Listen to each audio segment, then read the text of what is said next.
Mirë po në mesin e këtyre fitneve është një fitnë më e madhe, e cila llogaritet më e madhja prej fillimit të njerëzimit deri në ditën e fundit, në ditën e Kiametit.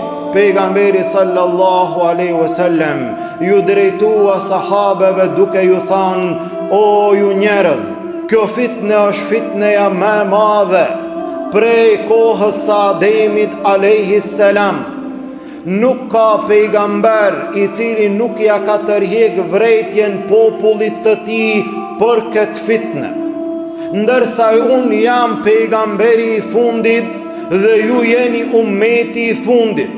Dhe kjo fitnë dhe kjo sprov pa tjetër që do të ndodh në këtë ummet dhe nuk ka qare.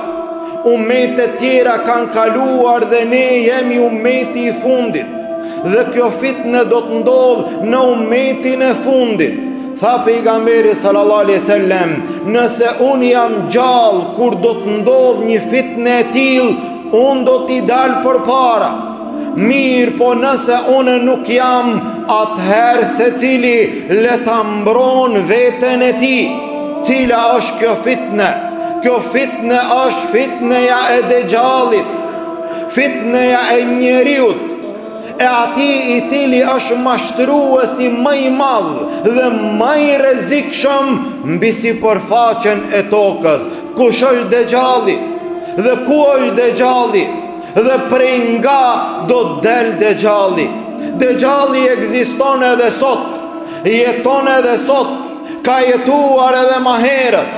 Është në një ishull të cilin nuk e di askush prej njerëzve, e di vetëm Allahu Azza wa Jall.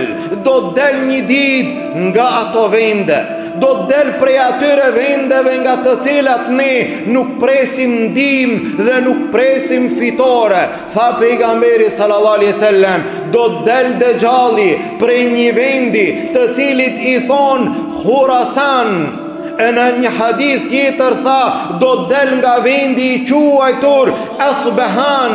Pra Dejjali do del nga Khurasani, e më saktë nga Asbehani apo Asfehani, të cilat vende sot janë në Iranin e sotëm. Pra nga ato vende do del Dejjali, e më saktë, tha pejgamberi sallallahu alaihi wasallam, nga një lagje e cila quhet Jehudije. Do ta pasojnë Dejjalin, do t'i bashkangjiten Dejjalit 70.000 jehud.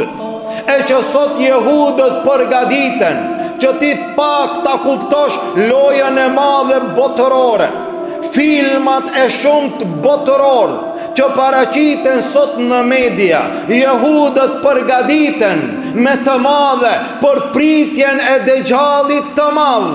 Ndërsa në Iran, në vendin e quajtur Asbehan, vetëm se grumbullohen për çdo ditë me mira jehud. Me mira jehud janë edhe sot në këtë vend, që ti ta shohësh mrekullin e fjalës së pejgamberit sallallahu alaihi wasallam, i cili prej asaj kohe na tregoi që nga ky vend do dalin 70.000 jehud, të cilët do t'i bashkangjiten Dejjalit, do t'jenë të veshur me veshjen e tyre dhe me kapelat e tyre të dalluara fetare.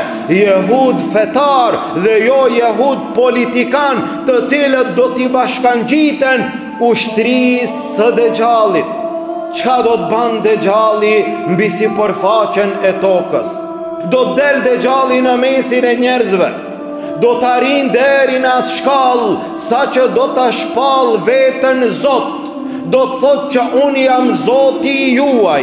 Ati do t'i bashkangjiten jehudët, ati do t'i bashkangjiten jo besimtarët, ati do t'i bashkangjiten shumica e grave, ati do t'i bashkangjiten edhe një pjesë e madhe e besimtarve, e muslimanve.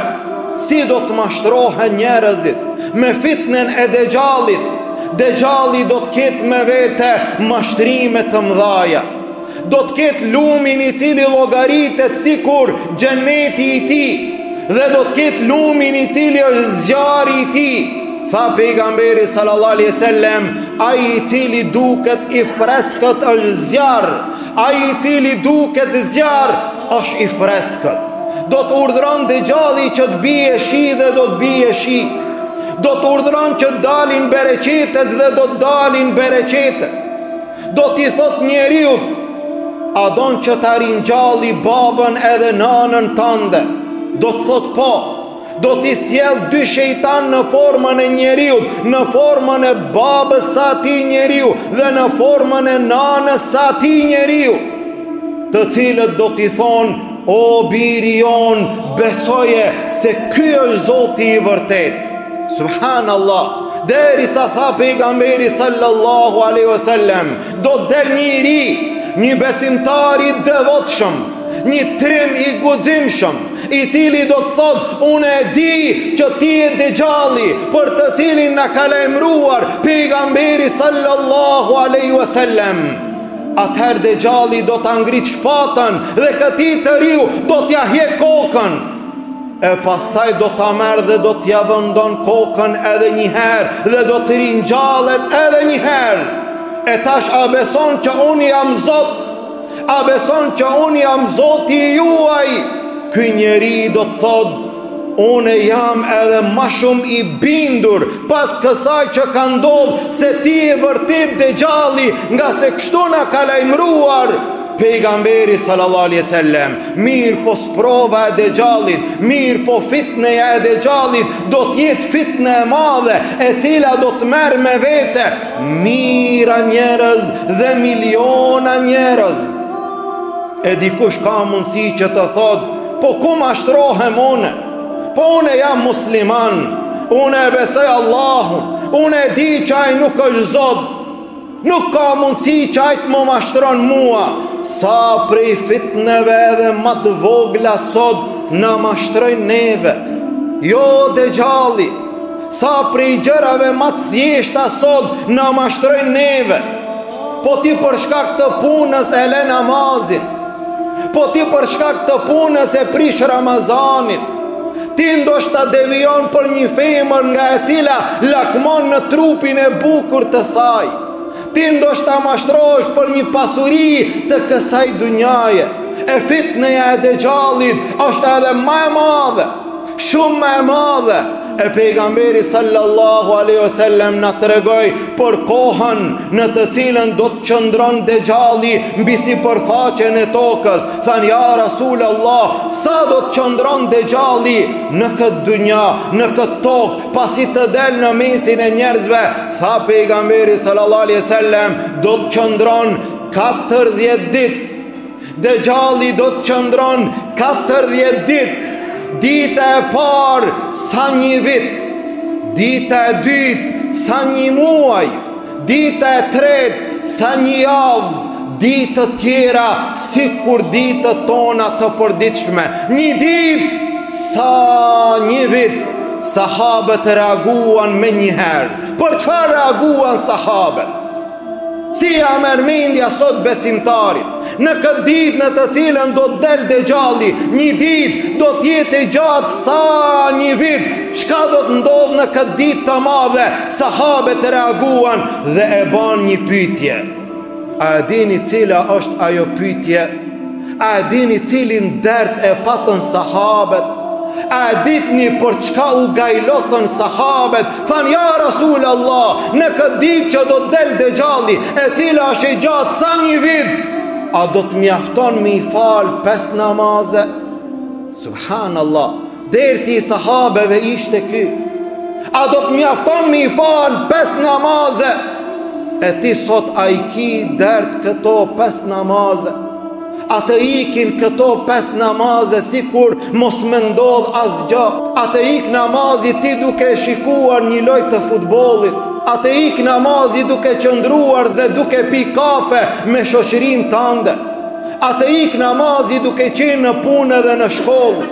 A e merti në përkam këtë obligim të Allahut Azza wa Jall? Sahabët reaguan me njëherë, ja Rasulullah, një ditë sa një vit, a do të mjafton që t'i falim 5 kohë? Tha pejgamberi sallallahu alaihi wasallam, jo, nuk do të mjafton që t'i falni 5 kohë në këtë ditë. do të faleni, mirë po ju do të bani llogarin e atyre namazeve. Ju do të gjeni zgjidhjen që do t'i falni namazet ashtu si i takon, dhe nuk do t'i falni vetëm 5 namaze. Do të qëndron Dejjali 40 ditë, derisa në ditën e fundit të tij Allahu Azza wa Jall do ta zbret pejgamberin i cili është i ngritur në qiell dhe i cili është Isai alayhi salam. E në momentin që do zbret Isai alayhi salam, do të takohen në Palestinë, do të takohen në Beitul Maqdis Isai dhe Dejjali në Bab Lud, në derën Lud e cila është në këtë vend, do të arrin Isai alayhis salam dhe do të ngrit shpatën dhe do të mbyt Dejjalin i cili do të jetë fundi i tij. Fundi i tij do të vjen, mirë po për këtë periudhë të shkurt do të merr me vete miliona njerëz. Besimtari përgatitet para se të vinë provat, para se të vinë fitnet. Besimtari përgatitet me iman, me islam, me punë të mira. Badiru bil amali fitanan, para priu fitneve me punë të mira. Bëhu gati, qëndro me abdes, qëndro me namaz, qëndro me Kur'an, qëndro me dhikr, që t'jesh me iman të fort, që t'ju bësh ball fitneve të rrezikshme, për të cilat tha pejgamberi sallallahu alaihi wasallam, fitanan ka qita'il leylil mudhlim, do të vinë fitne si nata e errët. Yusbihu ar-rajulu mu'minan wa yumsi kafira, zgjohet njeriu në mëngjes musliman, e zemramja jo musliman. Wa yumsi ar-rajulu mu'minan wa yusbihu kafira, bie të pushon njeriu në mbrëmje musliman, e zen sabahu pa iman. Fitnet e mdhaja do t'jenë në pjesën e fundit të këtij ummeti para kiametit. Besimtari përgatitet, e në mesin e tyre tha pejgamberi sallallahu alaihi wasallam, kur të faleni, kur të jeni në teshehud, në fund të teshehudit, luteni Allahun që t'ju mbron nga 4 gjëra. Bani dua duke thënë, Allahumma inni a'udhu bika min adhabil qabr wa min adhabi jahannam wa min fitnatil mahya wal mamat wa min fitnatil Mesihit Dejjal. Në teshehud, para se t'japës selam, lutë Allahun që të mbron nga 4 gjëra: nga dënimi i varrit, nga dënimi i xhehenemit, nga fitnet e mdhaja të jetës dhe vdekjes, dhe nga fitneja e madhe e Dejjalit. Andaj besimtari, andaj secili prej nesh duhet t'i njeh fitnet, duhet t'i njeh rreziqet, që të ruhet prej tyre, të ruan imanin e tij me shpresë që t'ia dorëzon shpirtin Allahut, ashtu si Allahu është i kënaqur. Ne lutim Allahun Azza wa Jall, Allahu të na ruan dhe të na mbron nga fitnet e kësaj dunjaje. Allahu Azza wa Jall të na ruan dhe të na mbron, e mos të arrim dhe mos të presim asnjëherë fitnën e Dejjalit. Allahu të na ruan neve, familjet tona, fëmijët tan. Allahu të na forcon në iman, Allahu të na forcon në islam, Allahu të na forcon në ibadetën e Allahut. Allahu të na mundson të jetojmë ashtu si na ka hije si besimtar, e Allahu të na mundson që të vdesim me la ilaha illa Allah Muhammedur Rasulullah. Lusim Allahun Azza wa Jall, muslimant kudo që janë, Allahu t'i ndihmon, gjendjen e tyre Allahu ta lehtëson, të varfërit tan Allahu t'i pasuron, të sëmurët tan Allahu t'i shëron, të vdekurit tan Allahu t'i mëshiron. Lusim Allahun Azza wa Jall, nga dënimi i tij të na shpëton, në Jannatul Firdaus të na bashkon. Amin. Walhamdulillahi Rabbil Alamin. Wa subhanaka Allahumma wa bihamdik, ashhadu an la ilaha illa ant, astaghfiruka wa atubu